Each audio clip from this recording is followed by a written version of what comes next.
皆様こんにちは。宇治原実です。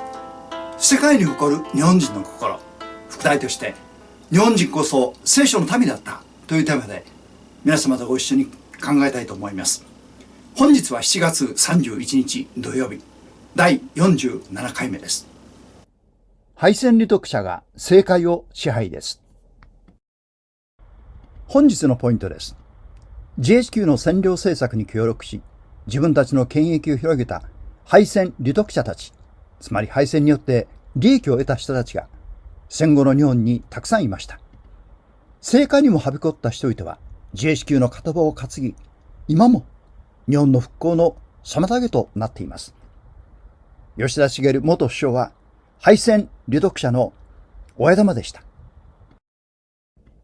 彼こそはライバルを潰し、長期政権を維持し、今日ある通りの自学士官に支配された日本へと導いたのです。ここからは、夕刊富士ザックザック、吉田茂という藩政、杉原清志郎著、また単行本で、吉田茂という藩政、荒健一杉原清志郎教著、従者からも参考にさせていただきます。評論家の渡辺正一、元上智大名誉教授がよく言っておられた敗戦利得者という人たちがいます。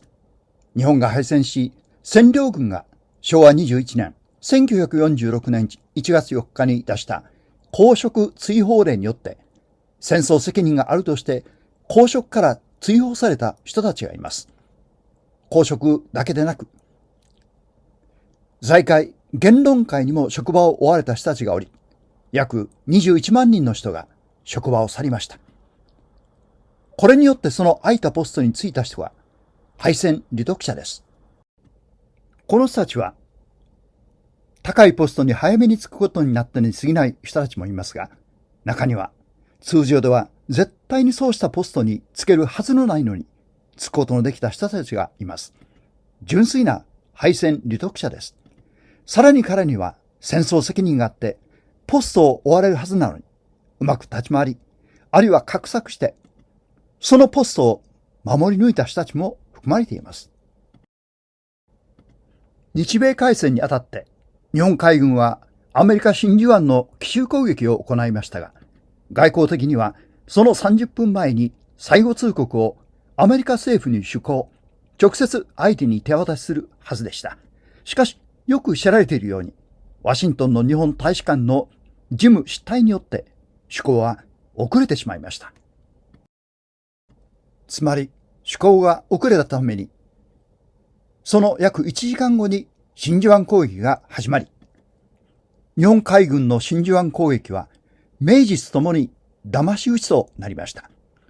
この手行の遅れが日米戦争のみならず、世界大戦においてどれほど大きな意味を持ったことでしょうか。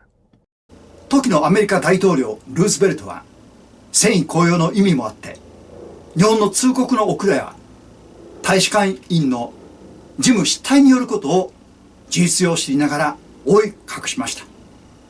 これを計画的な騙し討ちとして大々的に宣伝したのです。そして戦争参加に反対するアメリカ国民を一つにまとめ上げることに成功しました。それがかの有名なリメンバー・パールハーバーです。そのうちアメリカは日本との大東亜戦争並びにヨーロッパ戦線に出ていき、第二次世界大戦の流れを大きく変えました。このアメリカの参戦に明確な根拠を与えたのは、ワシントンの日本大使館の事務失態によって起きた真珠湾騙し討ち攻撃でした。アメリカが日本に原爆投下を決定した根拠もまた、騙し討ちをした卑屈な日本への見せしめでもありました。アメリカ国民は原爆投下に今も心をほとんど痛めていないのです。卑屈な国、日本が悪い。実は日本から最後通告が行われる前日、緊急体制を敷けとの命令が日本から出ていたにもかかわらず、外に遊びに行かせるような緩慢な状況の大使館でした。それでこの最重要な開戦通知が米国に遅れたのです。その戦争責任を日本国内で巧みにかわしたのです。この真珠湾騙し討ちの責任者、つまりこの失態を犯した2人が外務省を辞めさせられず、それどころか戦後外務次官にまで上り詰めたというのはほとんど知られていません。失うべき利益を逆に守ったばかりか、さらに最高高官に上り詰めたということになります。実は外務省は敗戦利得者の巣窟になっていたのです。外務省は敗戦で人員整理があり、多くの人が辞めなければならなくなりました。辞めて出て行かされた人は戦争にそれほど責任のない人たちばかりでした。昭和27年、1952年、日本が主権回復するとき、外務省の中枢に残っていたのは、日米戦争の開戦時に駐米大使館と中独大使館に詰めていた人たちでした。日本はドイツと同盟を組み、アメリカと戦争したのです。戦争に最も責任のある人たちが結束して他を追い出し、戦後の外務省の中枢を固めていたのです。そうした人事をしたのが外相を兼ねていた吉田茂です。吉田茂は出身母体である外務省を守ったのです。そして日本と日本国民を裏切りました。私はこれは国賊にあたる犯罪だと思います。日本は戦後、佐藤栄作内閣が終わる頃まで、こうした敗戦利得者によって動かされてきたと言えます。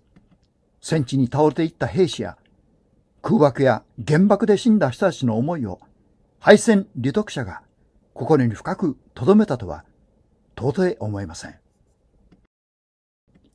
それら亡くなった人たちは先祖と家族のために我が身を捧げた愛国者が多かったのです。ところが敗戦利得者たちは占領軍 GHQ の政策を固く守り、自分たちの利益の擁護のために国家を動かしてきたように思われます。吉田茂はそうした敗戦利得者の親玉だったということになります。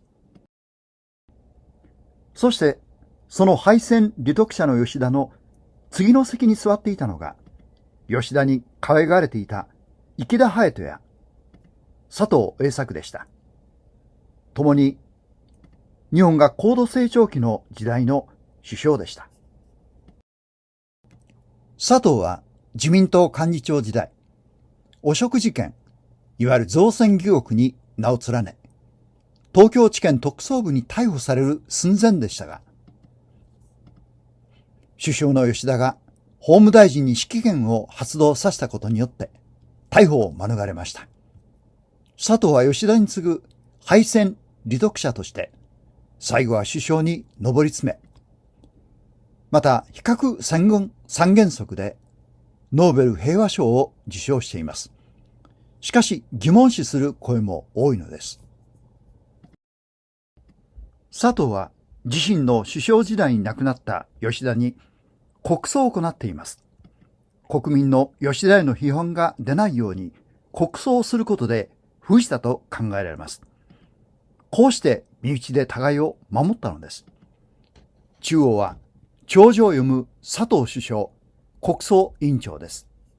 今の歪んだ日本を形作ったのは GHQ 占領下の7年です。言い換えれば日本を本来の姿に戻すためには、戦後の日本の出発点である占領期の首相を務めた吉田茂について思い返すことがどうしても必要なことです。その反省がなければ今後の回復もありえません。彼の政策は GHQ 最高司令官マッカーサーとうまく渡り合い、戦後の動乱を収めたもので、日本の国益を第一にしたものではありません。この写真はマッカーサーとのツーショットです。吉田はマッカーサーにとり使い勝手が良かったのでしょう。吉田の腕を取っています。吉田も彼を大いに利用しました。満足げです。前回お話しました石橋湛山は、マッカーサーを初めて叩いた日本人としてアメリカの新聞で紹介されました。彼は日本の国益を第一にしたからです。吉田は石橋湛山に、長いものには巻かれろ。また、日本は敗戦したことを忘れてはならない。進駐軍に協力してくれ、と言いました。そして、ライバルである彼を GHQ に売り渡したのです。マッカーサーも解任され、公職追放も解かれたのに、石橋はいつまで経っても解放が解かれないのです。調べたところ、なんと吉田が石橋の回復をとどめていたことを知り、石橋は怒りのあまり病に倒れます。このようなことは他にもあります。自由党の党首であった鳩山の追放に吉田が深く関与しており、ライバルを蹴落として長期政権をマッカーサーの権威を利用して継続維持したのです。それは日本の国益を損なうばかりか、日本を貶めることにもなったのです。私たちは GHQ とマッカーサーが日本を貶めてきたと思っていましたが、実は敗戦利得者と呼ばれる人々も共犯でした。真実を知ることは何とも悲しいことです。 GHQ とマッカーサーが悪いと言っている間は、どこか外国の責任にして逃げ場はあったように思います。しかし敗戦利得者と呼ばれる同じ日本国民が GHQ と同等、もしくはそれ以上の弊害を日本にもたらし続けていることを知った今、はたと考え込んでしまいました。皆様はどうお感じでしょうか。さて、失敗を覆い隠したのではなく、かえって再生の機会とした人物として聖書の一箇所をご紹介いたします。イスラエルの王ダビデのことです。彼は世界的にも有名で、彼の名を持つ人が大勢いることからもわかります。彼は王としてふさわしいだけでなく、人間的にも魅力にあふれています。彼が愛される最大の理由は、彼の成功に対する評価だけでなく、逆境や失敗した時の彼の対応の素晴らしさです。失敗した時こそ人は真価が試されます。我に返った時、なりふり構わず神の前に正直に悔い改めたのです。その姿が高く評価され、世界の人々の共感を得続けています。指揮者のためにダビデの参加。ダビデがバテシェバ、家臣の妻の名前ですが、バテシェバのもとに帰った後に、預言者ナタンが彼のもとに来たとき、神よ、御恵みによって私に情けをかけ、あなたの豊かな憐れみによって私の背きの罪を拭い去ってください。誠に私は自分の背きの罪を知っています。私の罪はいつも私の目の前にあります。私はあなたに、ただあなたに罪を犯し、あなたの御目に悪であることを行いました。それゆえ、あなたが宣告されるとき、あなたは正しく、裁かれるとき、あなたは清くあられます。ああ、私は咎ある者として生まれ、罪ある者として、母は私を身ごもりました。ああ、あなたは心の内の真実を喜ばれます。御顔を私の罪から隠し、私の咎をことごとく拭い去ってください。旧約聖書詩編51編。ダビデは最も忠実かつ勇敢な家臣ウリアのその妻を恵まらせました。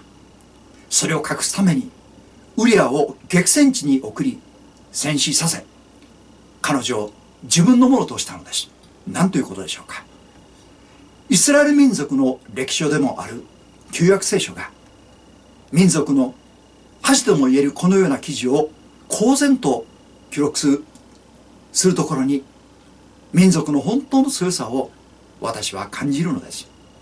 昔から言われる歴史は勝者によって書き換えられるという言葉はこと聖書においては通じません。何千年の歴史を生き抜いた民族は良い面だけでなく負の面も等しく見つめることができる、その勇気を持っている民だと思います。真実だけが未来を正しく示します。逆に虚構の歴史は虚構の未来を演出するからです。ダビデは罪を隠し仰せたと思いました。しかし預言者ナタンが彼の罪を指摘しました。その時我に返り、王座から転げ落ちるように心を低くし、悔い改めました。彼は叫びました。ああ、私は咎ある者として生まれ、罪ある者として母は私を身ごもりました。人は何かの機会があれば、別人のようにとんでもない罪を犯すということを彼は悟ったのです。これが人は生まれながらに罪人であるという意味です。ああ、あなたは心の内の真実を喜ばれますと神の心を知ったのです。そして許しを恋願いました。ダビデの再生はすなわち彼の治めた国イスラエルの再生でもあったのです。彼がその罪を隠し持っていたなら、彼の人生がその先狂っただけでなく、彼に導かれた国もまた偽りの上に築かれます。それなら今日イスラエルという民族は地上に存在しなかったことでしょう。イスラエルの民もダビデ王の真摯な心に共感し、民族の健全性を保つことができました。神の祝福はさらに広がり、息子ソロモン王の時代に黄金期を迎えます。ソロモンの映画と呼ばれています。その土台はダビデが作り、堅固なものとしました。さて、私たち日本もイスラエル民族と同様、最も古い歴史と伝統を受け継いできました。しかし戦後、巧みな嘘が入り込んできたのです。それは自己保身という罪から始まり、嘘がまた新たな嘘を生み、雪だるまのように大きくなるように、日本国民にも世界にも嘘を発信し続けました。これが日本を貶める自虐史観です。日本は誇りを失い、世界もまた日本に失望しました。今日ある通りです。その発端の一つが敗戦利得者と呼ばれる人々の自己保身から始まったのです。海が取り除かれない限り傷口が癒えることはありません。かつての誇り高い日本を取り戻すためにも真実と向かい合う勇気が必要だと私は思います。私たちには忘れてはならない、どうしても語り継がなければならないことがあると思います。それは戦争の悲惨さだけではなく、日本人としての誇りではないでしょうか。世界に感動を与えた日本人の素晴らしさは偽りのない良心でした。それではお知らせです。次回第48回目8月7日土曜、毎週土曜日の予定です。戦後の日本を貶めた外務省の犯罪です。日本の国益を世界に発信する窓口の外務省。しかし実際はその逆で、外務省こそ日本を貶め続けてきました。隣国の中国や韓国が日本を貶めるのも、外務省が日本の真実を明確に発信しない曖昧さにも大きな責任がありました。愛国心のない外交は国益を損なうのです。よろしければチャンネル登録、ご感想いただければ嬉しいです。本日もご視聴いただき誠にありがとうございました。